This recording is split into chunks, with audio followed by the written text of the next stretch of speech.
Good morning or good afternoon, everyone. Thank you for joining us for our Guided Path webinar, our professional development webinar this morning.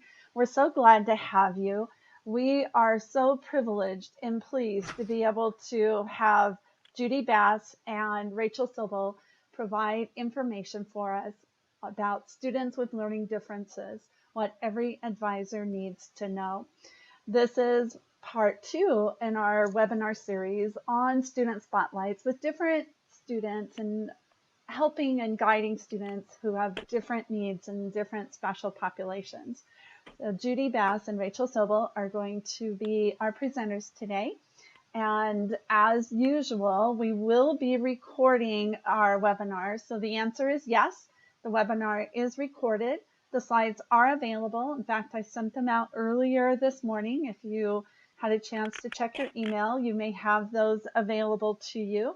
And then also watch for a follow-up email with the link. We always post these to Cindy's blog in about 36 to 48 hours after the webinar. So we will get those posted and we will send you an email.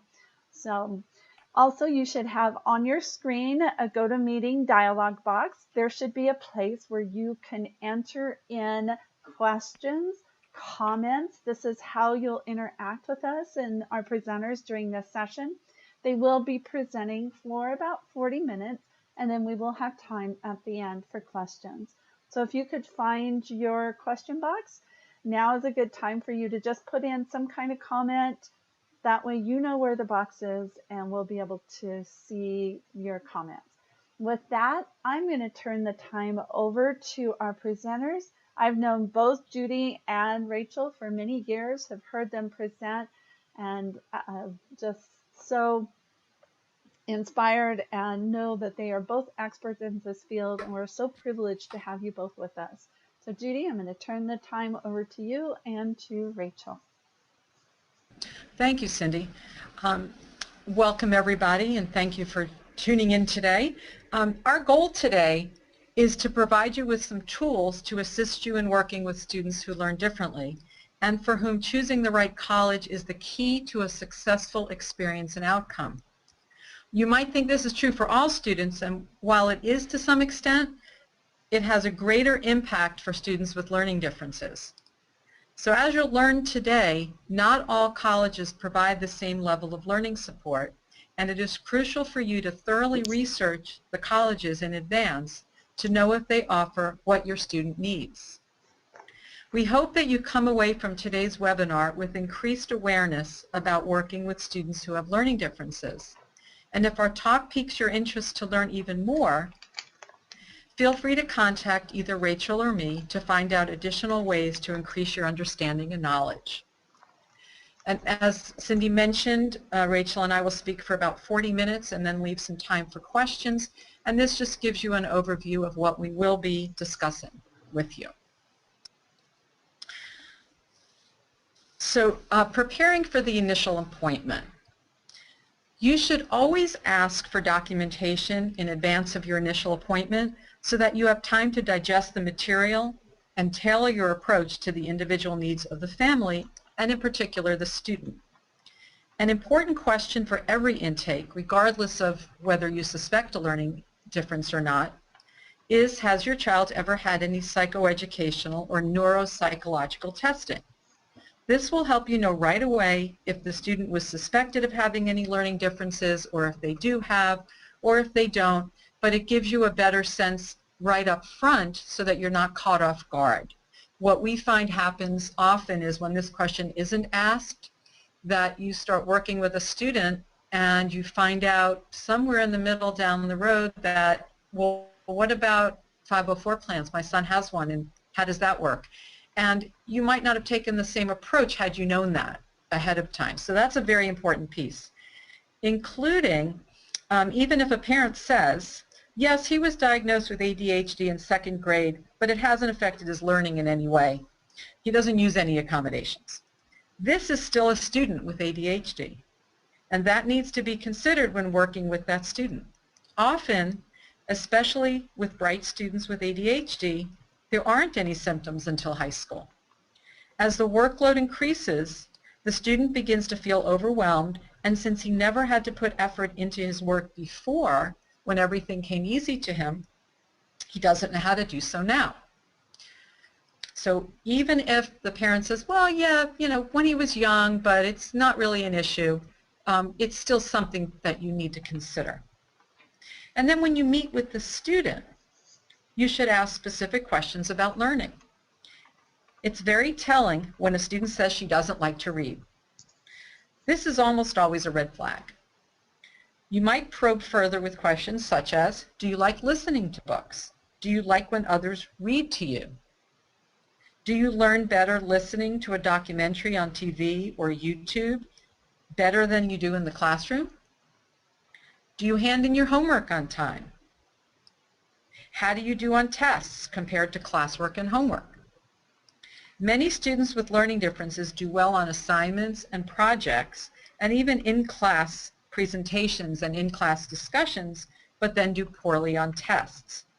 There are many reasons for this, but regardless of the specifics, whether it's a diagnosis or a test anxiety, it's still another red flag when a student cannot show what she clearly knows on a test. And you also want to ask students how they learn best. You want to know if they know how they learn. And that's another sign of students' awareness of their strengths and weaknesses, which is good for all students. Because if we have a student who's a hands-on learner, knows that he's a hands-on learner, that gives you some clues as to what you're looking for in college. And if you have a student who doesn't know, then it's important for that student to start to figure out how he learns best.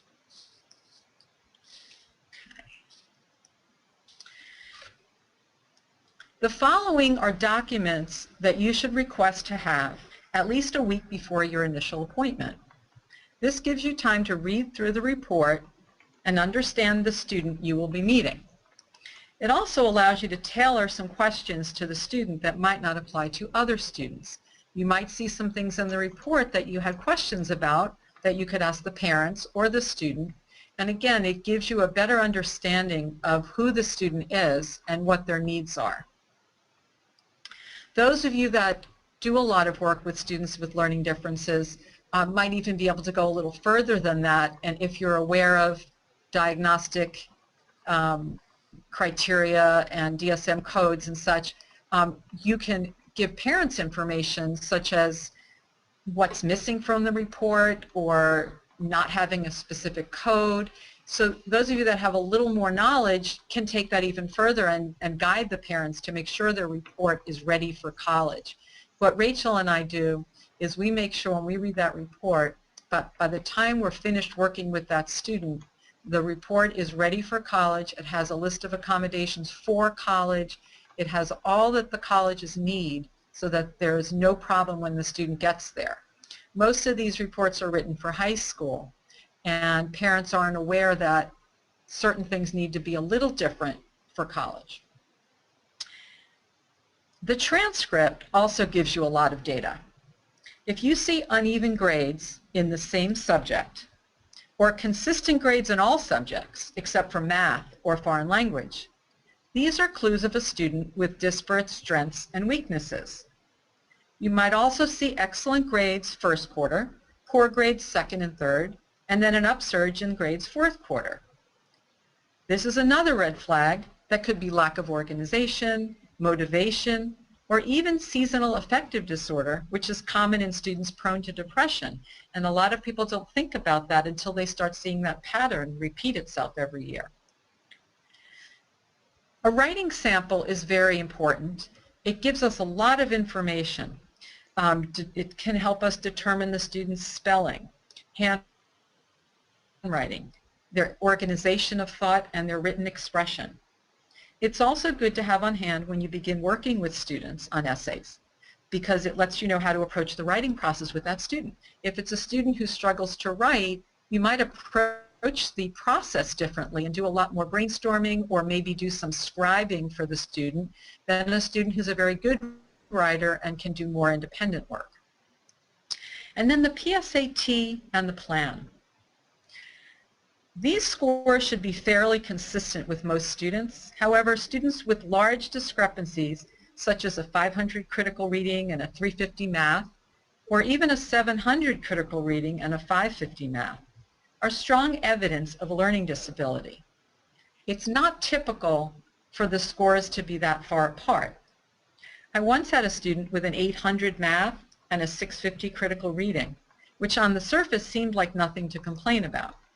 However, this student struggled in reading and comprehension, and for this student, that was a large discrepancy.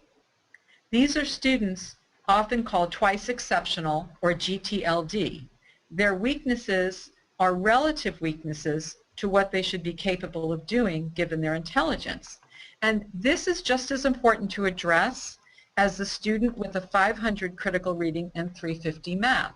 And unfortunately, these brighter students often get overlooked because they do have a weak area, but because it's so high, people don't consider it an issue, but yet it causes them a lot of frustration unnecessarily.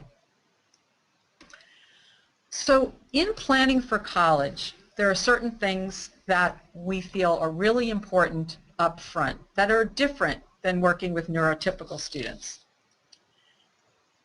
As a consultant, as a counselor, as any kind of an advisor, you should become familiar with how to get accommodations and have a basic knowledge of the difference between ACT and SAT accommodations so that the family has some guidance on how to get them. A lot of families, for example, don't know that they're two different formats, two different companies, basically, and you have to apply separately.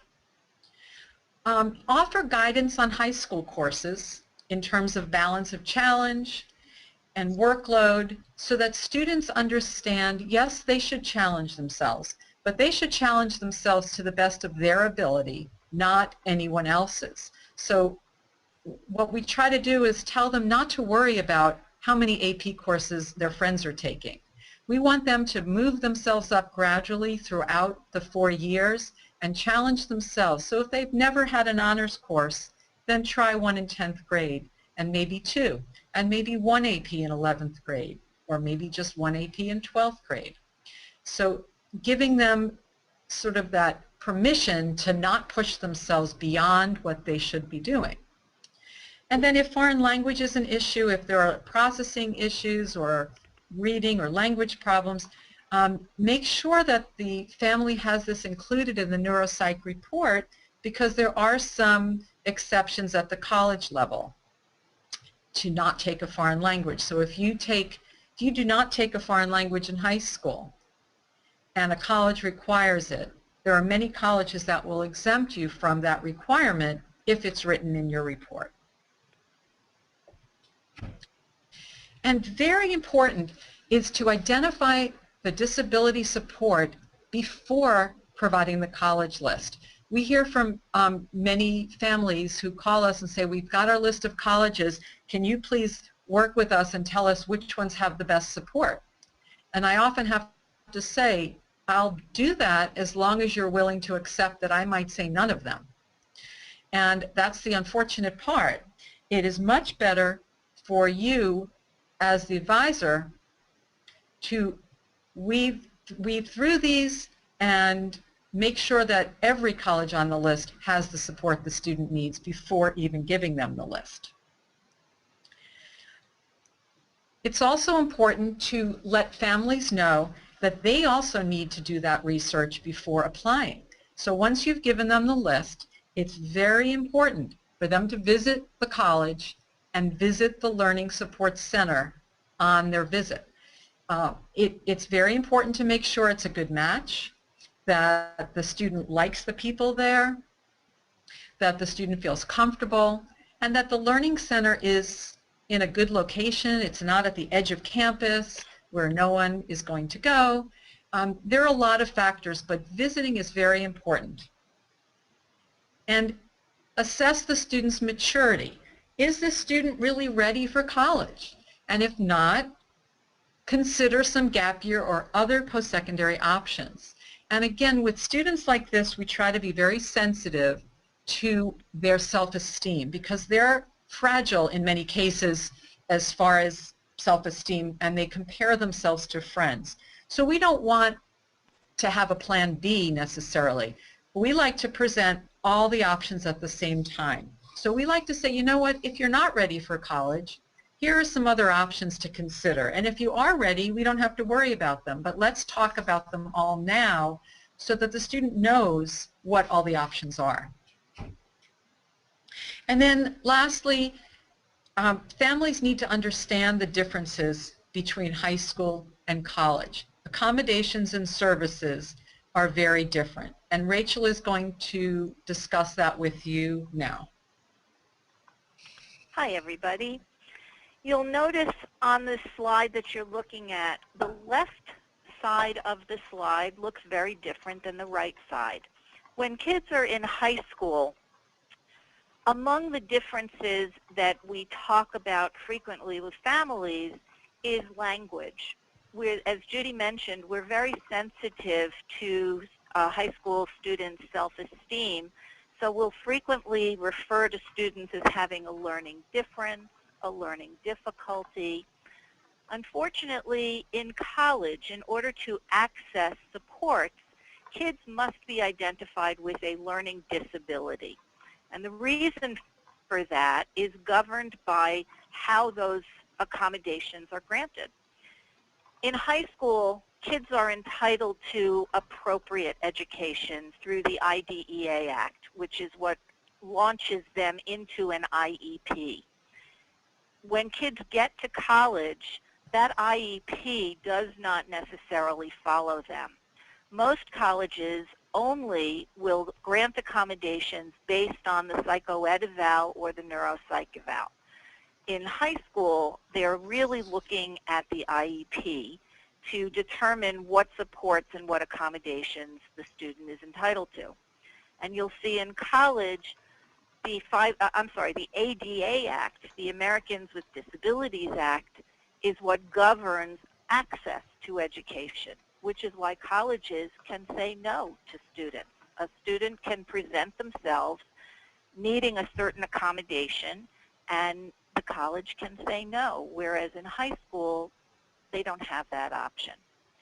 So you'll also notice on the left side of the slide, the school, the parent, the treatment team, the teachers, they are all responsible for making sure that the student has access to their accommodations. Their accommodations are in fact granted, and they advocate for that student. Well, look at what happens on the right side of the slide. Student, student, student. No place there does it suggest that the student does not have to advocate for him or herself, which is a huge learning curve for many of the students that we see who have not necessarily been the best self-advocates in high school. So part of what Judy and I do, particularly at the beginning of the senior year, throughout the senior year, and whenever possible in the junior year, is to help students understand this difference, help them become stronger self-advocates, in some cases start the self-advocacy with them because their parents have been so actively involved in their education up to that point. As I mentioned, getting those accommodations in high school is based on a psychoed eval that can be done in second grade. However, when a student goes to college, those accommodations need to be done using adult measures where the psychoed eval or the neuropsych eval is absolutely their ticket to those supports. So you'll see that testing that has been done on kids in middle school is done using a WISC, or which is done using a child measure, but they cannot use that report when they're in college. They must have a WACE or... Whoops.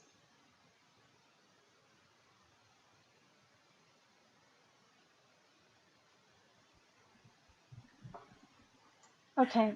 Students who come to me with testing that has been done when they are 15 years, 10 months old, which they must use child measures at that point, and they need to have at least the WACE needs to be retested in order to get them accommodations in college. Colleges generally are looking for a WACE, which is a test of cognitive achievement, a Woodcock-Johnson, which assesses educational achievement, and in many cases a Nelson-Denny, which is a very old reading test, but it's a timed test that gives the evaluator a tremendous amount of information as to how the student reads. Is extra time in fact necessary so that they can move ahead with the work that they need to do at a college level? They use that test as well for child testing, mostly just to assess reading comprehension, reading fluency, and a reading disorder. The testing has just changed. In 2014, many of these tests have been updated, and you'll see that it asks for a WACE 4 or 5 or a WISC 4 or 5, which can be used for SAT or ACT accommodations. I'll come back to that in 1 second. The Woodcock-Johnson 3 or 4, these tests are very expensive, and not every evaluator has the most recent edition of the test, which is why colleges will frequently accept either for the first 3 years of a new edition of the test. So if you have a student who has a WACE 4, don't worry, it's fine. But if you have a 9th grader coming in who needs to be retested, suggest to them that a WACE 5 might carry them much further as they proceed through school. I mentioned earlier the SATs and the ACTs. We use as a rule of thumb that these tests for any application needs to be within 3 years old. Now, kids can be tested in 7th and 8th grade and take the SAT or ACT in 10th and 11th grade, and those tests are fine. What we will look at those testing that's done for a 7th and 8th grader, and you just look at the 7th and 8th graders in your life, whether they're your own children or your nieces, nephews, or your students, and look at them in 10th and 11th grade. And hopefully they have grown up a little bit, and hopefully there is some level of maturity. So having these tests for even for SATs and ACTs done when they are 16 or over can be extremely useful and extremely helpful. It's not to say that those 7th and 8th grade tests are not valuable. It's only to suggest that we will have a clearer picture the more recent the test is. The psychoed eval also has to have a very clearly stated summary for the diagnosis, and many of our students, not all, but certainly some, need math or foreign language waivers. So having a rationale that is supported by the test scores, and not the SAT or ACT scores, but by the psychoed testing scores, the WACE and the Woodcock-Johnson, will really help the evaluator summarize succinctly what the diagnosis is, what the recommendations are, and whether or not the student really does need one of these waivers for math or foreign language. Many colleges will not provide waivers, rather they'll give substitutions, and that's also something that kids can generally do well with when it's appropriate. And let me just also, at the bottom of the slide, you see that some colleges will want an IEP, but an IEP alone is not going to get them accommodations in college the way that it does in high school. There are many levels of support in college. Judy and I break it down into 4 basic levels. Colleges do not necessarily refer to themselves in one of these categories, but the summary of these levels are: specialized colleges are colleges that require students to have a learning disability in order to be admissible to the college. To the best of our knowledge, there are only 2 in the country. There used to be many more, but there are 2 left, and those 2 are Landmark in in Vermont and Beacon College in Florida. Not every student who has a learning disability is appropriate for either of these schools. So it's really important to understand what the learning disability is, what the student's abilities are, and what accommodations they really need to have. What are the deal breakers for them to be successful college students?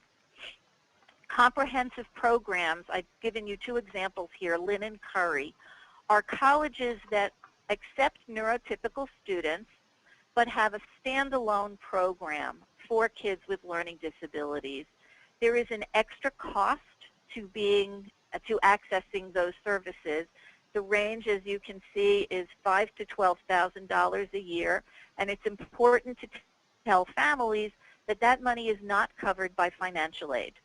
So also, let me just say here, having a learning disability in no way, shape, or form precludes a student from getting a merit scholarship. In fact, most of the students that Judy and I work with, when they apply to the proper colleges, very frequently, not only do they receive scholarships, they receive very attractive scholarships.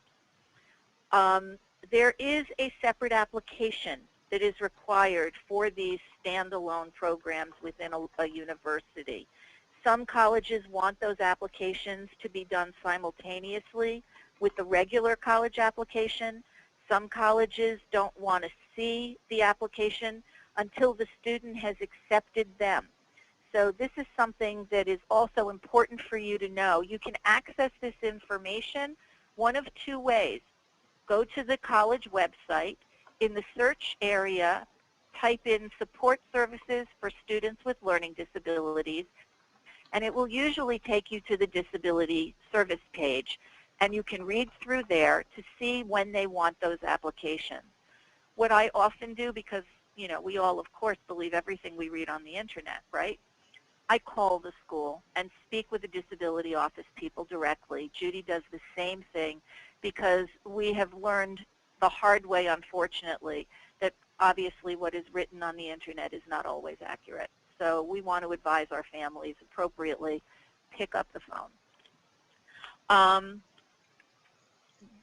The third area of support is coordinated services. This is what we will find on most college campuses.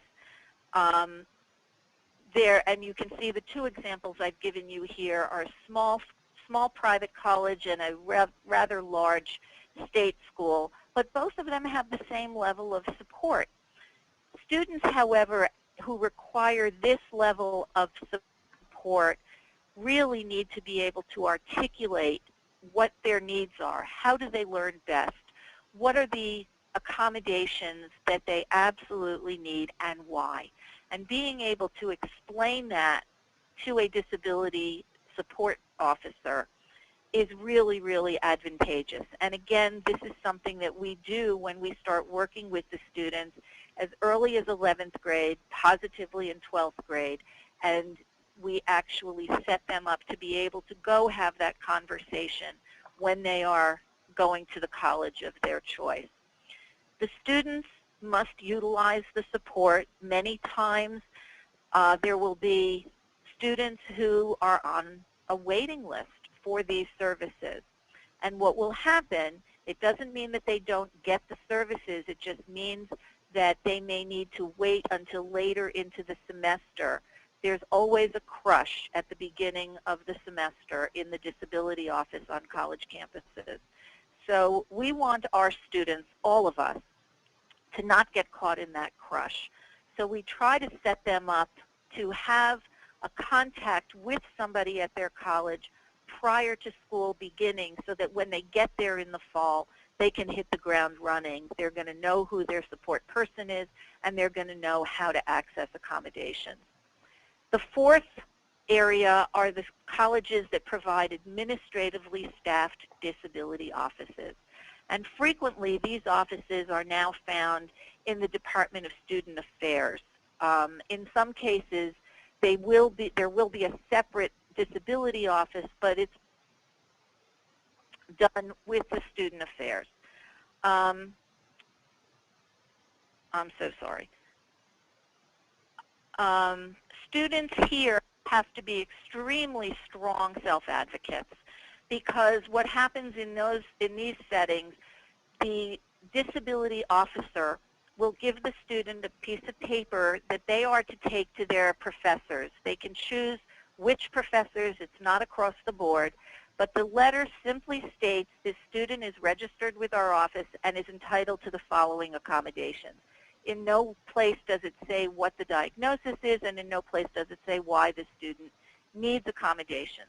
So this needs to be a student who is able to go to a professor and say, I need extended time because I just have a difficult time focusing in, and I would, and my accommodation will, I'm sorry, my psychoed eval, if they want to reveal that, they don't have to. But it allows for me to have this accommodation, and let's figure out together how we can make this work so that I get what I need and I'm not using time that you may not have to give me. Sometimes students need to take exams in a separate office. Sometimes they need to go back for office hours to meet with a professor so that they can take the exam during that time period. It's completely between the student and the professor to work that out. So kids who are not articulate or are not able to advocate well for themselves probably will not do very well in those kinds of college environments. Lots of accommodations are available. The ones that we think about most regularly are extra time, a distraction-free test environment, or a note taker. Those are the top three that come to mind. But if you look, there are many others that are really, really very, very helpful that most families don't realize that are available at colleges. And this is just some. There are many more. Every college has different accommodations available. Just because these are listed on this slide, it does not mean every college has these. But these are some of the things that we have found really are very effective. There are a couple here that I do want to highlight. The reduced course load and taking a more difficult class in the summer rather than during a regular semester is something that I hear from so many of my students. That's just been the difference between success and absolute agony. So I advise my students frequently to take, usually it's a 12-credit semester. You need 12 credits to be a full-time student on most college campuses, and you need to be a full-time student in order to live in the dorms. So I advise kids to ease into college in their freshman year with 4 classes, and then take a 5th one either in summer school that summer or at some point, keeping in mind, as we know, that summer school in college is usually from the middle of May to the end of June. So it does allow the kids to still have a break during the summer. The other one that I want to highlight for you is avoid having multiple tests on one day. There's no reason that kids have to have 2 finals the same day in college. In order to receive these accommodations, however, they must be spelled out in the recommendation section of the psychoed eval.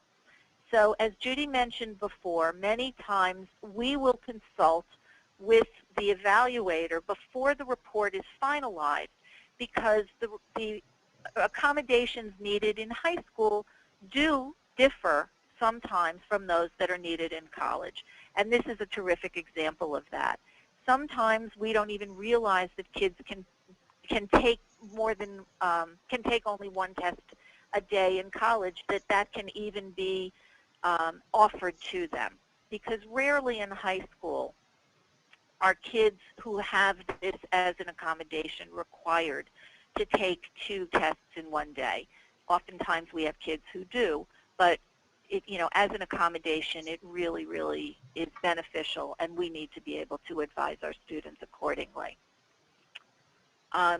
Judy is going to discuss tips for working with kids learning differently.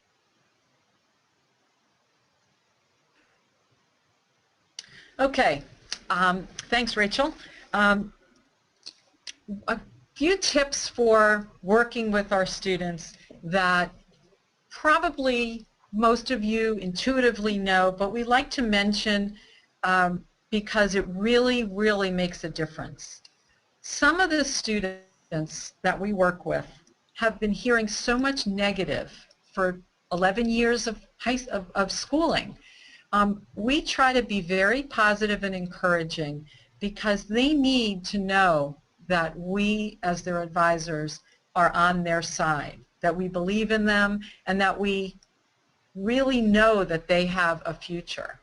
And if you haven't met a student with a learning disability, you wouldn't know that they have a really low self-concept in many cases. And sometimes it comes from teachers who don't realize that they are giving this, their body language might be saying something, even if their words are saying something else. But the students are very, very sensitive and pick up on it. So we try to be very positive and very encouraging and really let them know that we believe in them. We let them know that they have lots of options. So we're going to say, you know what, don't worry about achieving an ACT of a 30 if your range is really a 22 to a 25. There are many, many colleges who would love to have you based on your talent, your creativity, your grades. You know, talk to them about holistic admissions where students are looked at for more than their grades and for more than their scores. And just let them know that there are 2,000 colleges out there. We're going to find a bunch of colleges that are going to work for them. Move along at their pace. You know, Rachel and I both have had experiences with students who come week to work on their essays and nothing gets done in between. Most of the time, those are our students with ADHD who we can sit down in our office, hand them the computer and say, okay, what are we going to type today? What are you going to write about? And then they go and they do it because there are no distractions. They get a lot done in our office. And so they're already upset with themselves because they didn't do anything during the week. So we don't need to be, you know, getting on them even more. We just want to help them get this accomplished. And try to understand how they learn and communicate in that way. I often tell students that when they're in school and a teacher explains a concept, if they go up to them afterwards to say, I didn't understand the concept, they also need to give them an idea of how to explain it differently, because the teacher is going to say the exact same thing he or she said the first time. So we say to them, you know, why don't you go up to the teacher and say, I didn't understand it the way you explained it, but could you draw it on the board for me? Or could you show me with a model of some sort? And explain how you need to learn so that the advisor can work with you. And so the reverse is true as an advisor. Try to understand how the student learns and meet them there, because that's going to get them a lot further. And be flexible, not judging. And this goes back to the first comment of being positive and encouraging. You know, they are their own worst critics in many cases. They beat up on themselves when they don't do something that they know they should. And I think that's enough judging that they give themselves. So I say to them, look, we're expecting you to be adults, and just like with your parents or with us, people don't get things done sometimes. As long as you're being responsible and letting us know, send us an email and say, you know, I'm not prepared for tomorrow. What should I do? We're going to say, okay, come in and let's work on it and figure out what you need to do and move from there. And I find that we get a lot done over the summer on essays and applications with students, and sometimes we just have to have them in our office more often than other students. And Rachel is going to give us some final notes. Some final thoughts, and I'm sure there are many that Judy and we could keep going on and on with this, but these are the big ones that we really feel are very important. We need to understand that having a learning disability is not going to prevent a student from being accepted to college, nor is it going to give them an edge for getting in. Students have to meet eligibility requirements, and in many cases, admissions offices don't even want to know if a student has a learning disability. They have to fall into the pool with everybody else, and then if they're accepted, as we've said before, it's imperative that not only that we know, but they and their parents absolutely need to know that their needs can be met socially, emotionally, and academically at whatever school they choose to go to. The other thing to be aware of is that every college that accepts federal money by law has to provide supports for students who learn differently. However, the law does not say what those supports need to be. And the range is everything from a peer tutor to a master's level learning specialist.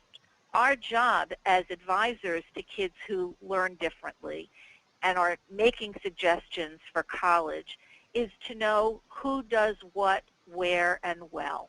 And that really is what separates us from people who are working with neurotypical students who really don't have that level of need.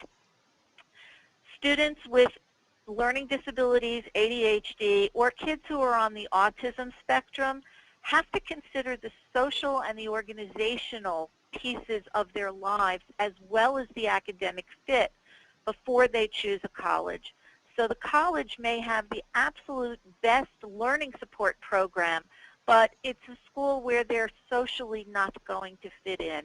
And that needs to be considered carefully. We want kids to really thrive in all three arenas when they get to college. So those are big pieces as well. Judy and I frequently are asked, what are the top 10 schools for kids with learning disabilities? And the answer is we don't know, because there is no top 10 schools. There may be top 10 schools for XYZ student. Every student has their own top 10. So what really is important is in knowing, just knowing that there is no one-size-fits-all. A student with ADHD may be standing next to another student with ADHD, and their needs are very different. So that's where we can sometimes get tripped up into answering, well, this school has a good learning support program, but it's not a good school for your particular student with ADHD. So please be really, really careful in advising families. As Judy said when we began, we need to assess the level of need with what the schools offer before we provide the list. Some resources that are available that are online, there are many, many books that are out there, but the online resources that we really routinely turn to, College Web LD is a wonderful online tool that gives up-to-date information on what is available at disability offices in colleges around the country. I have to say, because I'm so impressed and so in awe, that Judy runs College Web LD in addition to her thriving practice. So College Web LD is a lifesaver for those of us who really need this up-to-date information at our fingertips. College Supports for LD is another online tool that is valuable, gives tons of information, and is another excellent resource. Guided Pass and MyCCA, whichever program you're using, has tags available, a multitude of tags. One of the tags is specifically LD colleges, which is broken into areas of, I believe, comprehensive and administrative areas.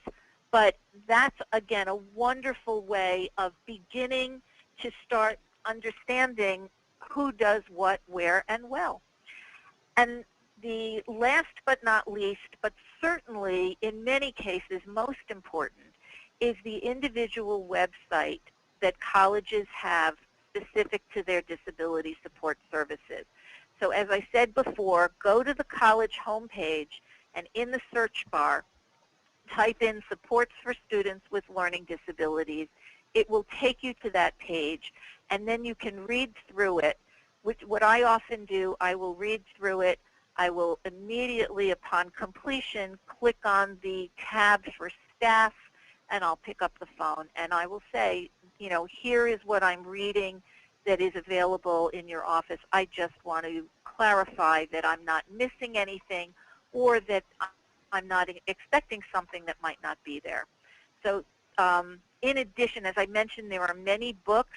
Keep in mind, if you're going to use books, they are only as recent as when they were written, not when you bought it from the bookstore. So a book is often written a year before it's published, and then it often will sit on a shelf for another year. So the information in there is a guide. It's not gospel, but it will give you a place to start in taking a look at what is available out there for kids in terms of college choices. Judy and I are available. You have our contact information. If we are not able to get to your questions, or after this percolates for a little bit and you say, oh my goodness, I didn't even ask that question, please don't hesitate to shoot either one of us an email. The only thing that we ask is that in the subject area, please put in a guided path webinar question, because we have both been burned by opening things from people that we didn't know. I especially had a virus several years ago. I am barely recovered. So please don't hesitate to ask questions. Just please make sure that you put guided path webinar in the subject area. We thank you so much for being with us today, and we'd be delighted to take some questions. Okay, and we're going to answer questions. I've got some, and if you have something that you want to have, now is a good time to put in a question. Also, I just want to remind you, watch for an email. This will be recorded. You can watch the webinar. You can view and download the slides. Those are actually available now under Cindy's blog, and this is at guidedpath.net. And also invite you to attend other upcoming webinars. We have our next one's going to be on veteran services in June. We have one that we're going to be hosting about college net price calculators, things of that nature. That'll be sometime in mid-May. But you'll find these under the website under professional development. And then we also have webinars that we do on training and best practices.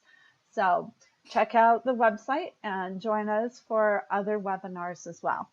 So Judy and Rachel, this has just been so helpful. We're already getting lots of comments about how beneficial that this has been. So I'm going to go ahead and pose some questions to you.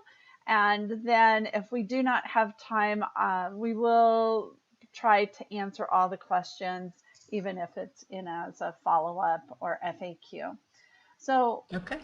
So one of the questions is, if a student doesn't have, do they always need a full neuropsychological report, especially if they've been assessed for something like dyslexia? This is a question from Kimberly. If they're only being assessed for dyslexia, is that sufficient rather than having a full neuropsychological report?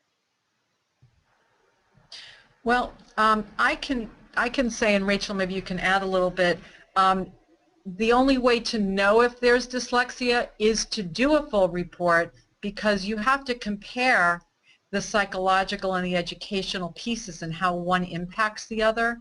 So just to say that someone has difficulty reading doesn't give you enough information to know why. Maybe they just, maybe it's another reason. It's not actually dyslexia. The whole purpose of the full neuropsych or the full psychoed is to sort of tease out exactly what's going on so that we know what the student actually needs for support. And Rachel, you want to add some to that? Judy, you said it beautifully. The only thing I would add is a general statement, is that a neuropsych eval is different from a psychoed eval. A neuropsych is looking at brain function as well as academic and educational function. So in some cases, actually in many cases, the neuro testing, and it is different types of testing, but the neuro testing can be covered by some insurance plans, whereas the psycho-ed eval is rarely covered because you're not testing part of the body. You're not, and in the neuropsych, you're testing brain function. So where dyslexia is involved, yes, that is a learning deficit, which may stand alone as a learning deficit. However, there may be, I will just share with you, I had a student who was diagnosed with dyslexia who had a benign brain tumor, which was discovered, believe it or not, through a neuropsych eval. Obviously, thank God, everything is fine and she's in college. But that is that's an extreme case. That doesn't happen often. But that's just one thing to be aware of, that just because a student has a learning disability diagnosis, as Judy said, we often need to know what else might be going on and why does the student have that diagnosis. Definitely. And one of our professional members is looking at all the different tests and indicates that the WAS-4 is right now the current one, and the 5 is going to be coming out in the future. So as you're talking to people, parents and psychologists, that's what they're going to be seeing right now. Is that correct? Yes. Yes. Okay. All right. So just so everybody understands that. What do you do with parents? Diana asked, how do you handle parents who don't want to see that their son or daughter might have a learning difference? Do you have any recommendations for counselors and advisors as they work with parents? And I think especially, and one of a contingent question to that is, a lot of times students don't have a learning disability diagnosed until you're, as a counselor and advisor, working with the student. I just had this happen just a couple of, about 6 weeks ago. So how do you handle parents and help them to understand that and accept that? Well, this is Rachel speaking. I can tell you that I got into this business because of that very question. I was working with a student. I was a therapist prior to being an ed consultant, and I was working with a very, very talented student who actually had gone to Columbia University. And she called me at Thanksgiving, and for the first time in her life, she was falling apart. And I thought she was calling for a therapy appointment because she was depressed. To this day, I cannot tell you what compelled me to do this, but I had People magazine sitting on my desk, and I handed it to her, and I just asked her to read a paragraph. It took her 5 minutes to read one paragraph, and she now had to read 300 pages a week. So no wonder she wasn't doing well. So, it's not even a question at that point of what do you tell parents, but what do you tell students who have been successful, who get to college and can't function the way they're used to. So P.S., the end of her story is, yes, she had dyslexia. We were able to get supports in place for her. This was many years ago, and she's now a practicing attorney.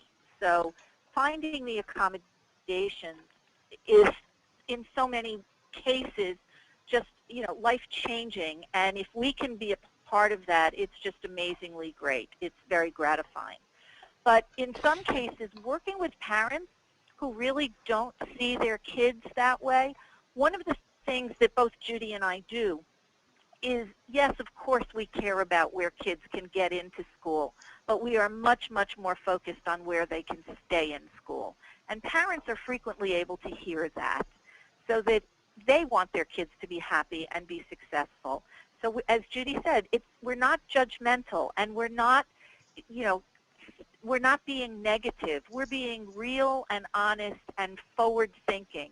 So if a kid is really presenting with problems, whatever the diagnostic problem might be, and we are the front line to help them with that, that's what we do when talking with parents, is say, this is not new. Your child is struggling, and it's not going to go away. There's no magic pill that's kids can take in the summer between high school and college, where all of a sudden everything is fine and these diagnoses go away. That's just not realistic, and it's much, much too expensive and time-consuming to have a kid start college without having supports in place.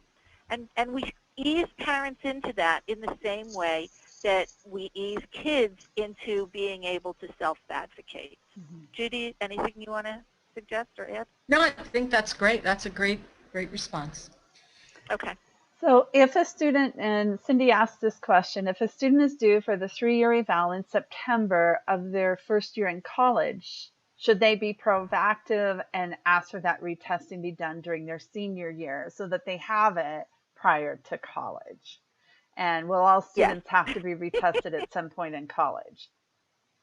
Well, just to be clear about this, that's a great question, because the 3-year rule is a little bit flexible.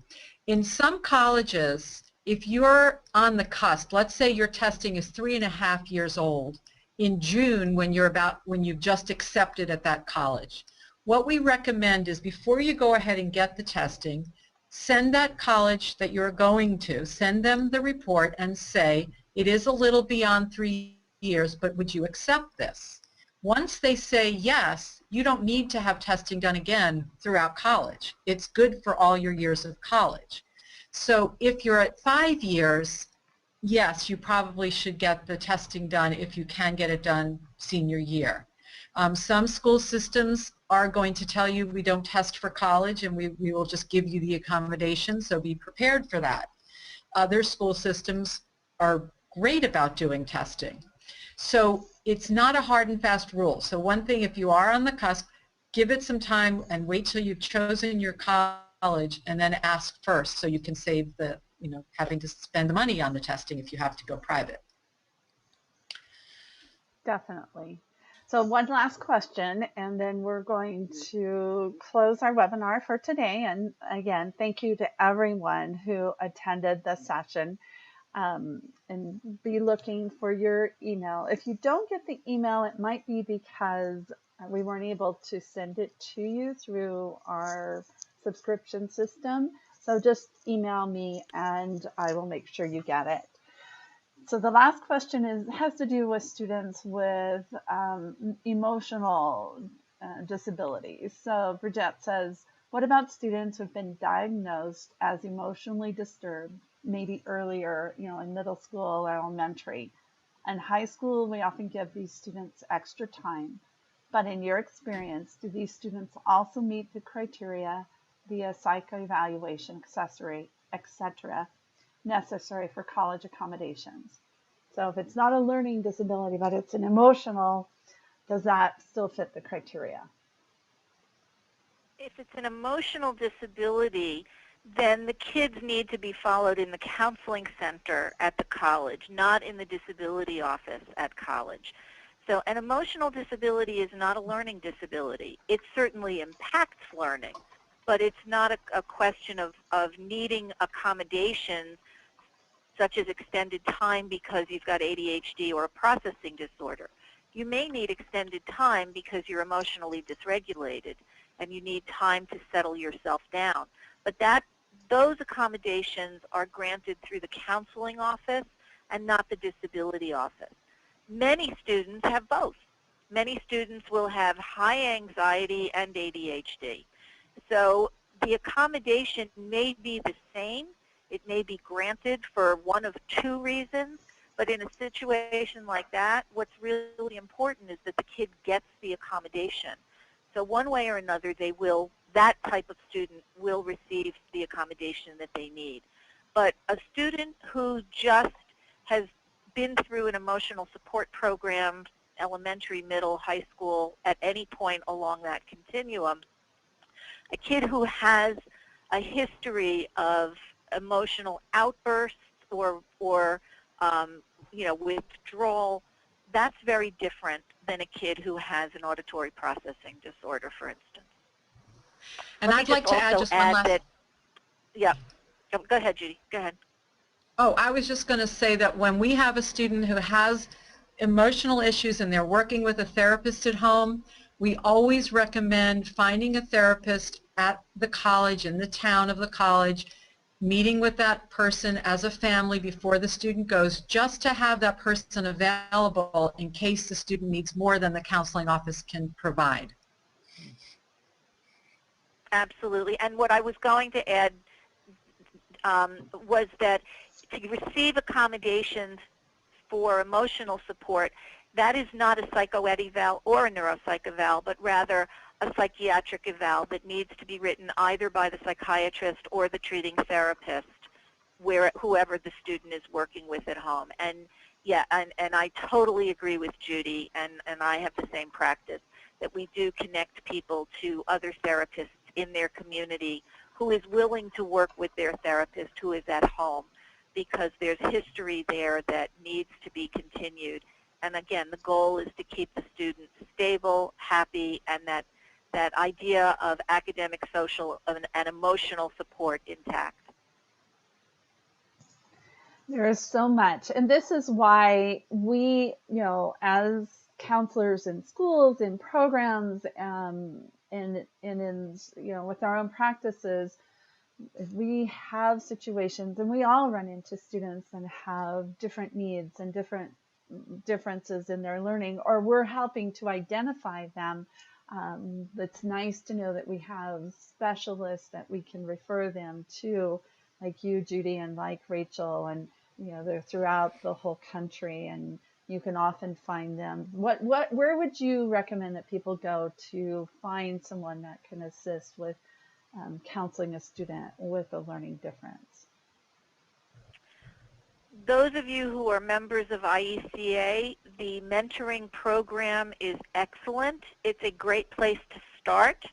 Those of you can be connected with somebody like Judy or me who can mentor you through several cases and help you learn how to manage the differences between neurotypical and LD students.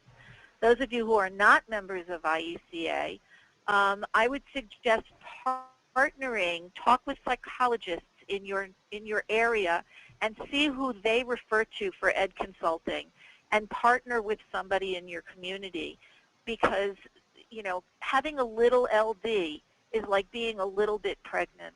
There is going to be a consequence at some point that really needs to be addressed, and the sooner you address it, the healthier everybody is and the happier you are as an advisor.